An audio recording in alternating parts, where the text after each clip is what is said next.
बेआईन भावे गो चालाण हेउथबा गोटे कंटेनर को धरी 30 ऊर्ध्व गोरु को उद्धार करे जाइछि। आउ एथिरे संपृक्त थिबा जणे गो चालाणकारी को पुलिस गिरफ करिथिबा बेले कंटेनर ड्राइवर किंतु फेरार होई जाइछि।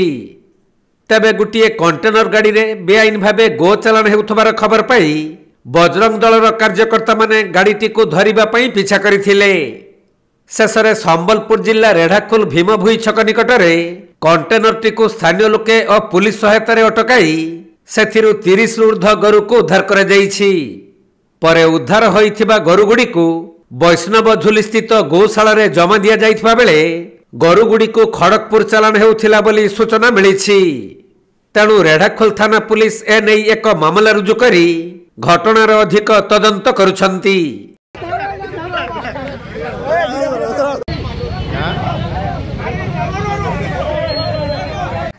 संबलपुर जिला रेढ़ाखोलरू विनोद कुमार सेठी रिपोर्ट, कोणार्क लाइव।